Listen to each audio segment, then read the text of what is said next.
Welcome to the next episode of Happy Healthy Half Hour. And my name is Lindsay Bonadonna, and I am so excited to be welcoming the one and only Amanda Valentine from the You Can Pound This podcast. Hello, Amanda. Hello, Lindsay. Thank you for that introduction. The one and only. The one and only. Oh, no, I have been looking so forward to this because not only have you become a dear friend, you've also become my personal trainer, and you and I have had many conversations about falling in love with movement, learning to love movement, the whole process and journey of that, and also like all of the myths involved around exercise. Like, it's been really interesting to me to just see and hear people that are going for walks every single day tell me that they're not exercising. And I'm just like, oh, yeah, I think you are. Yes, yes. So before we get talking about that, can you just share a little bit about who you are and your story? And then we'll get into all the goodness around movement and stuff. Yep. So I am a podcaster. So I have my podcast. It's called Pound This. I've been doing this for 4 years, and it's a health, wellness, fitness, all encompassing mental health, all of anything that goes into health and wellness podcast. I'm at almost 800 episodes. So I've done a lot of them. It's amazing. I'm also a certified personal trainer. So I am a personal trainer at Cincy 360 Fitness in Columbia, Tusculum. I'm also a certified nutritionist and certified behavior change specialist and weight loss specialist.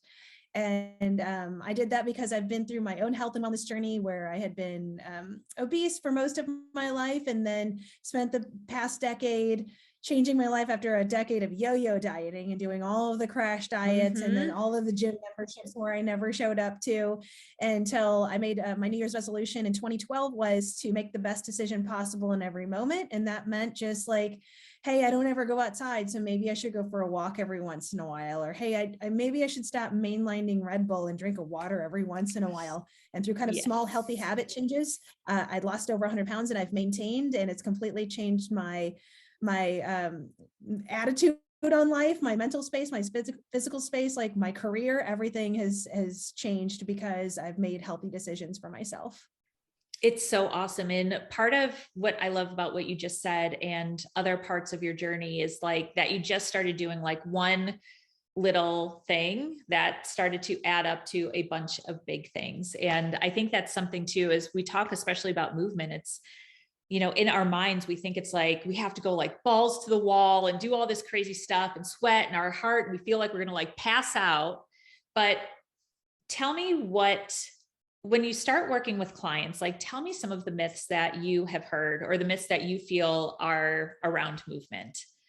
Well, definitely, especially a lot of people come in and have weight loss in mind specifically and think that you just have to cardio to death. And so, which is not true. And so, and I think a lot of people think that you got to sweat through your shirt, you have to do some crazy stuff, when really you just have to walk. And walking is my favorite form of movement. I mean, specifically hiking, but I just love walking. You can catch me walking around the West Side all the time. And I enjoy it. I can listen to podcasts. I can listen to my music. And I lost almost 100 pounds with mostly all walking. And I did couch to 5K and running. So I think it's this idea that you have to have this perfectly tailored plan, or you have to look like people on Instagram doing these heavy lifts. And I would 1000% recommend strength training, because that is going to change your body composition, make you stronger, has so many more benefits to it rather than just aesthetics. But I think that people just get very confused of you have to go hard, you have to lift heavy, of just to reduce your risk of chronic disease. There's such minimal movement. It's like something under an hour a day, and that equals just getting up and walking around your house. It doesn't have to be insane. So I think that that's just something that people have in mind, that go hard, go heavy. And actually research has shown that rather than doing hard workouts 5-6 days a week, if you're doing that twice or 3 days a week and just incorporating healthy movement throughout the day, that is actually more beneficial. You need rest. That is something people also understand with movement is rest is huge, huge, huge. Like take rest days. And it doesn't mean you're being lazy. It just, you have to listen to your body and slow down when you need to and ramp it up whenever you need to. So it's a balance, and it's individualized to every single person. And so what one person pleasure out of movement is different for another person. One person may absolutely love CrossFit and another person hates it. And the person that hates it doesn't mean that they don't love movement or exercise. It's just finding what's the right exercise for them. Is it yoga? Is it walking? Is it doing, a pole class or belly dancing? It could be anything. Like movement is just exercise, and none of it is better or worse than the other thing, unless you're just doing things that are just harmful to you. Oh my gosh, so much gold right there, because something that I love that you said right there is taking days to rest and also finding movement that works for you. Like something that I've realized is that I definitely tried like HIIT classes and like some pretty intense strength training stuff. And while I would get myself to do it, I was really kind of like miserable in the process of doing it. So then it became easier to just kind of disengage and be like, oh, I don't have to go back this week. And once I really started to take some time and accept the type of movement that I like, which is yoga and walking, like I would love to run. I'm just not a runner. It's just not my vibe right now. And then just like dedicating one time a week at this juncture, like that's my goal, is just to come once a week to come work with you and do some strength training stuff. I look forward to everything, and I'm doing it consistently. And I think that's the key. Like just because a type of movement is working for somebody else and they're having great results, don't get discouraged if you do that same thing and it doesn't work for you, because we're all bio individuals and all have different needs. So take the time. And if you're doing something and you're like, oh, I don't really want to do it. To me, I look at that as an indication to like get curious around and go try something else. Cause it's probably either just not accessible enough to you, or you set a huge goal that maybe isn't quite realistic at that point in time. Yeah, definitely. And I think it's one of those things too, of like, I understand being experimental, and this goes with food as well, becomes time consuming and can be frustrating of like, until you find that thing, but it's like, you're just going to have the same results by doing what you're already doing. So by kind of just searching around. And I think it's also important to notice that things will change too. Of like, you could spend a period of your life loving yoga for like 3 years, and then one day it doesn't light your fire the same way. And that's not bad. It just means there's something else. Like we all grow and change and age. And so it's like one way isn't the right way for the rest of your life. You kind of have to flow with it and not beat yourself up because the thing you used to love isn't what you love anymore. Yes. Oh my gosh. Yes, absolutely. So here's a question for you. We talked a little bit about it already, but I want to get a little bit more in depth. It's like, when we talk about like finding different types of exercise, like this kind of myth of like going balls to the wall and all that kind of stuff. Let's say somebody is walking consistently. They feel like it's not enough for them. They want to layer in some more movement and all that kind of good stuff. What would you say in your experience and expertise is like the next step when somebody has gotten in like a consistent, like basic healthy movement routine in their life?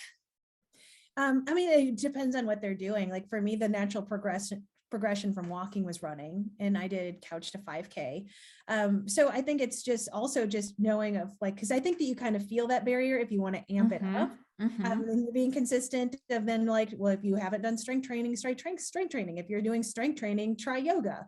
Of just try to think of the like kind of cross training sort of thing of to balance it out. So not just to cram, more on what you're doing of like, hey, I really enjoy walking 5 miles a day. Let's try to make it 15. So it could, finding a little bit more balance in there. And so I think it is just kind of knowing like, or also what your goals are. Like, do you want to become stronger? Then you're going to need to lift some sort of weights in there. Or do you want to have more endurance? Or it just all depends on kind of what your goals are. But I'd say that usually isn't as big as a problem for people as it is of just finding that initial consistency. because that's super hard. And that's where it's like for me, and with gym memberships in the past, so like I would just never go because I didn't enjoy it until I found something I enjoyed. And I think that once you do that research and you kind of get experimental and you find something you like, the consistency tends to kind of just blend with that because you really like it. So like I know people have tried a bunch of things and hated it, and then tried a bar class and then just fell in love. And then there was no part of them that was like, I don't want to go tonight. Like, oh, like I'm going to find every excuse not to go. It's searching around for those things that you like, but then also knowing on the days where you don't feel like it to kind of like tune in and have a conversation with yourself of like, why am I really like kind of bailing on myself? Like, is this because I'm just tired? I'm really stressed. Do I have good excuses, or am I just not going? And also kind of being in the mindset of like, that is you time. This is for you. That is self-care. And so then by you not doing that, you are just only like hurting yourself in that. And not to bully yourself and be like, oh, well, you piece of trash, you didn't go to the gym, but to be honest with yourself of like, why am I not going? Why is this not serving me? Am I just too tired? And really having that kind of tune in self-awareness without it kind of going into the bully realm of, and I think that helps with the consistency, because if you find yourself not going, you know, time after time after time, well, why? And then really kind of pull that apart. Like, what is it about this particular thing that you don't like? And then you can kind of go from there of like, well, what do I like and what does bring me joy? Because I mean, and I've been there before too. It sucks whenever you're going from exercise to a point of like pain or punishment of like, or you need to be smaller, or you need to be this, and punch yourself into exercise rather than like, this is me time and I enjoy it. Like there's a two different thing, and you'll definitely be more consistent when you enjoy what you're doing versus like, oh, well, I got to fit into this size jeans, so I got to get my ass to the gym. Like that doesn't make me want to go. Yes. Oh my gosh. And that is like, I know I can strongly, strongly relate to that. Like, I think it's so interesting too, to what you are saying is like that consistency piece is so important. There are times where I have found in my, like my little fun size habit recipe things, but I'll be talking about with clients about like, okay, well, they want to bring some more movement into their life. So the first question I always ask is like, okay, well, realistically, how many days do you think that you can move a week? And if the answer is one day, then let's go with one day. Like, what is that? So always the first answer is always like 5 days. And I'm like, okay, cool. So we're going to say 2. We're going to say 2 days. And then, you know, asking about time, and the time is always like, oh yeah, I can go for like an hour, hour and a half. And I'm like, okay, cool. We're going to go like 10 minutes. Yeah. But the idea being is that when we break things down into these little like fun size kind of habit building things where we're really realistic and some people would say it's setting the bar low. I disagree with that. I think it's setting the bar so realistically so you can get those early celebrations in and those early wins and that like feel good, that traction. And then it just does naturally build. And that so much goes in line with what you were saying. When you're doing it that way, you're celebrating however much you're doing, self-celebrating like a little woo inside. And then that's also paired with movement that you have found that you loved. Like you don't have to beat yourself up to get there. Like it will just naturally grow. In fact, I had a client that just texted me the other day and was like, she wanted to bring movement into her life. She started working here with somebody in her neighborhood that is a trainer. And then she got a couple friends to come in with her. And they were doing it once a week and they loved it. And then they started twice a week. And she just messaged me and she's like, oh, now we're doing it 3 times a week. And it's great. And I was like, yes. Yeah. So friends, if you're finding yourself not engaging with the movements and as frequently as you want to be moving, then just exactly what Amanda said, like pause, take a look at that. Is that something that you really love? Because nobody's out there judging you. So, Yeah. and using hurtful words or harm to motivate ourselves to do things like that is not a long-term solution. You have to do things that you love and then celebrate even the teeniest tiny little wins. And then it will just it will just naturally grow and it's super easy. And then you're like, oh my gosh, I can't believe it. Like, even if you're just like, okay, well, I plan to, like you said, your clients will say, I want to do an hour. And then if they're like, oh, well, I don't have an hour today, I'm just going to throw all movement out the window. Like some movement's better than none. Like if you got 10 minutes, like just go for a walk. And that doesn't count as like nothing because you didn't go to the gym. Like just go walk around the block, or just get up on your lunch hour and you walk around the parking lot or something like that. Like that counts. So it's like, so to even just take the consistency of like, okay, well, normally I'd be at the gym this time, but I'm not going, or like, can I still just get a little bit of movement in and do that? And usually you never regret those decisions. Like you don't feel bad on the other side of those. And I think it's also super helpful to build that consistency of tying like new habits to old habits. Like I was just having this conversation with someone who listens to audiobooks. And I'm like, well, when you're listening to an audiobook, that's your habit. You get home from work. That's kind of your self-care as you listen to your audiobook. Like, can you go for a walk and listen to the audiobook? And so now you're attaching this new habit to this old habit, and now we can do them together. So, and it's even like more me trying to put together like my habits in the morning of like, I love my morning coffee, but I also know I need to drink so much water every day. So I'm going to have a glass of water before I drink coffee, and to attach them together. So now that becomes the new habit. And I think that's really helpful of kind of, you know, you've already done, you are consistent with so many things in your life. So if you want to be consistent with something else, attach it to something that you're already being consistent with. Yes. That is such a great tip. And actually that leads me to this question. This came from one of the Happy Healthy Half Hour fans, but she was saying that, so she loves movement when she does it. She knows it's good for her, but she has a hard time prioritizing it. So I love what you were just saying about like, well, is there something that you're already doing that you can attach it to? But can we talk about like the reality of how challenging it can feel to schedule self-care time? Yeah, I mean, I'm struggling with that currently. So like, Yes. I don't have a great answer for it because I'm trying to figure that out myself. And so, because even if I schedule it in my calendar and something else comes up, I'll always put somebody else in that spot before I do it for myself. So I'm in the space right now of trying to be like, I can't be good for these other people if I'm not putting me there. And so I'm in the process of trying to figure that out myself, because before in a previous job, I did have a more consistent schedule. I had set hours, and now I don't. I'm like ping ponged all over the place. Every single day is different. It's not consistent from week to week. It's not consistent day to day. And so I'm like, okay, well, how do I find those times to put in the movement that I love? And I mean, it's a struggle, but it's at the same time, it's like, well, aren't I worth it? Like, it's obviously everything I have going on around me starts with me. None of it gets done without me. And if I'm not taking care of me, then I'm not really going to get too far. So that's the conversations I'm having in my head now, as I'm also trying to make sure that stays a priority. But it's not easy. It's not easy for anybody, even though that's like my job. It doesn't mean that I'm not affected by that at all. It's not like I get to just, even though I work in a gym, I don't get to sit there and work out all day. So it is really having hard conversations with yourself, and looking at how are you treating yourself, and really prioritizing what the most important things are.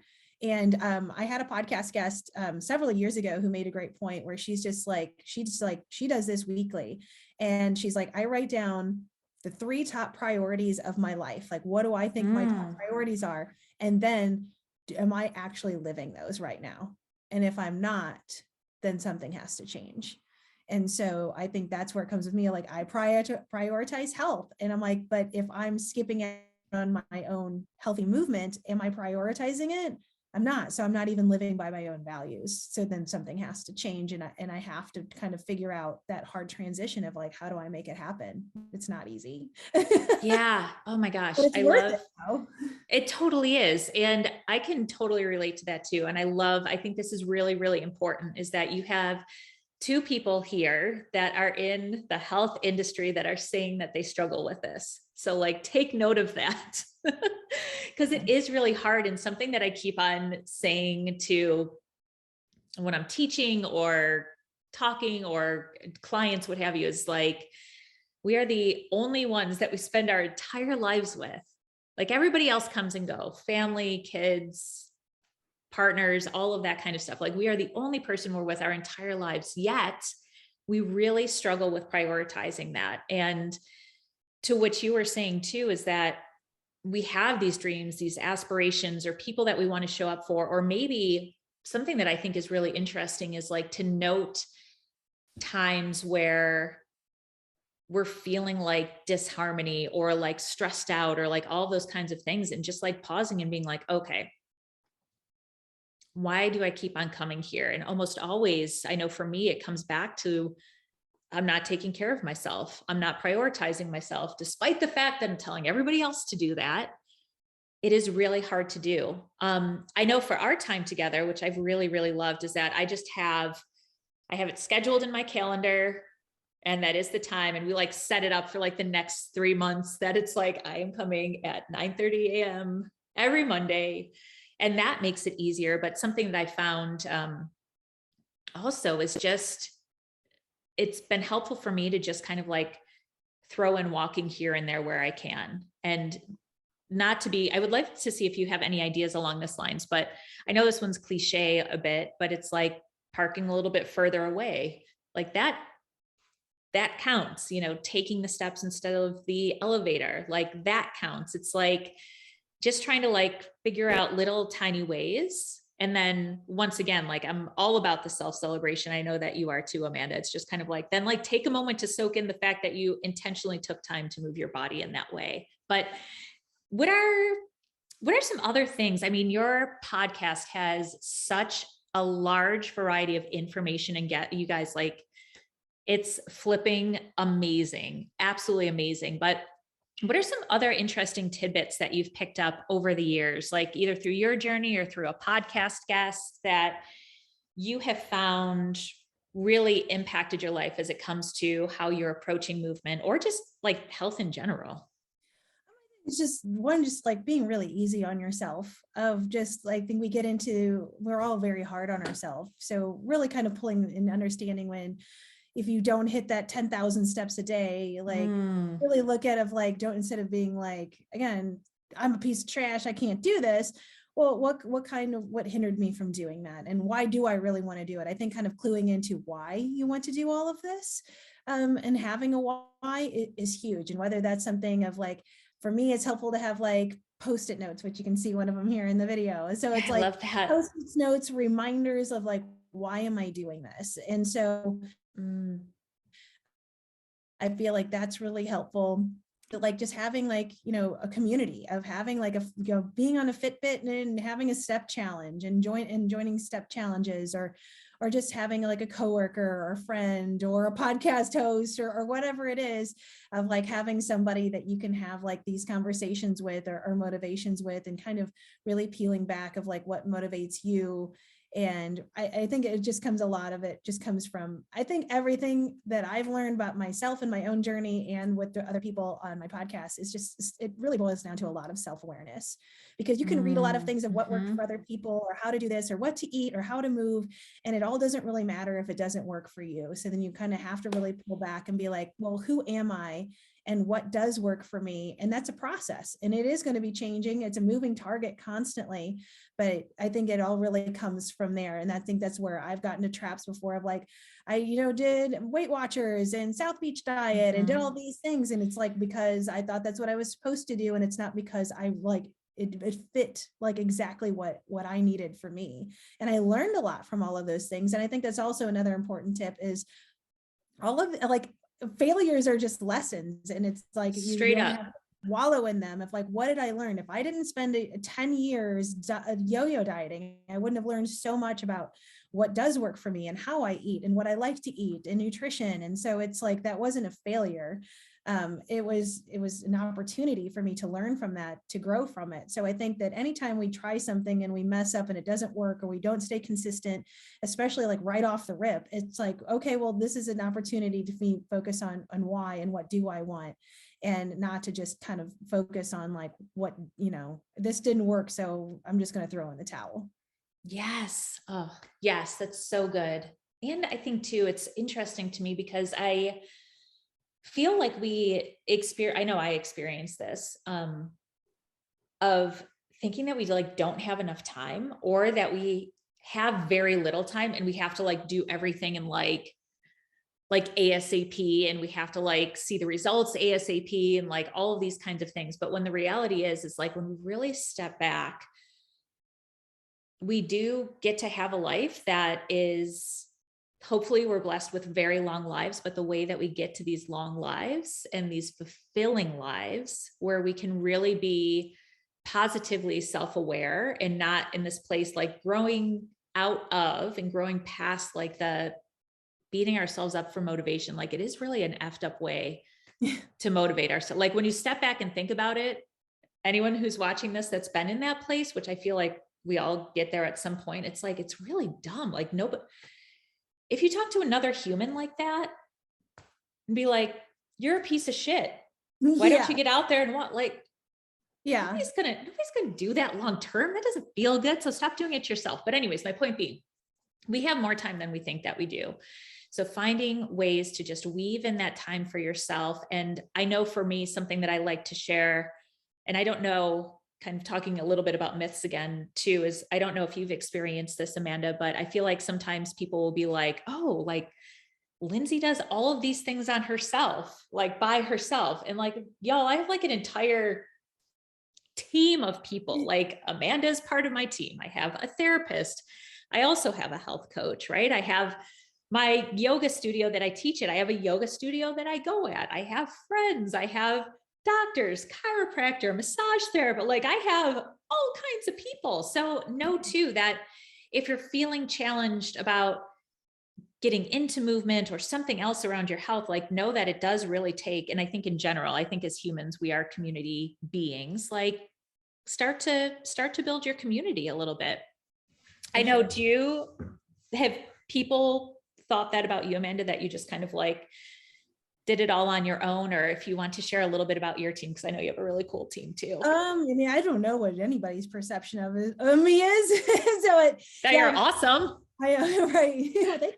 I have a therapist. I have a health coach as well.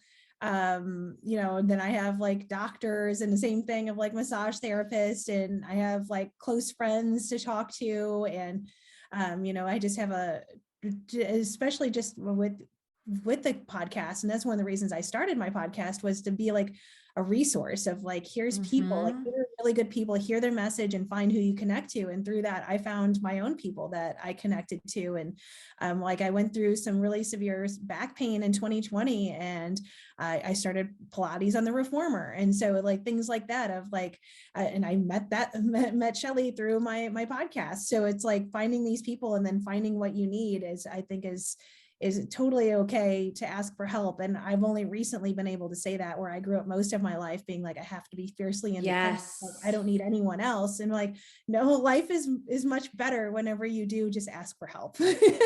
Yes. Oh my gosh. Yeah. We don't, and at the end of the day, friends, it's like, we don't have anything to prove. We're told that we have lots to prove, or that health is a certain number or a certain size or all of that kind of stuff. But really at the end of the day, it is about taking time and getting curious and learning about this beautiful machine that we were born with, that did not come with an instruction manual and changes all the time, but taking the time to just be with yourself, be curious, try different things, and 100% you're not meant to do life on your own. So always, always, always reach out. And I mean, both Amanda and I are very, very much available to answer questions and help guide or connect to resources whenever we can. And Amanda, I can't thank you enough for joining me on this and just being a part of my health team and my wellness team and becoming such a dear friend. It's, I think, the absolute world of you and everything that you do. What are some ways that people can connect with you and listen to your amazing podcast? Oh, well, you can find my podcast anywhere where you listen to podcasts. Just look up Pound This.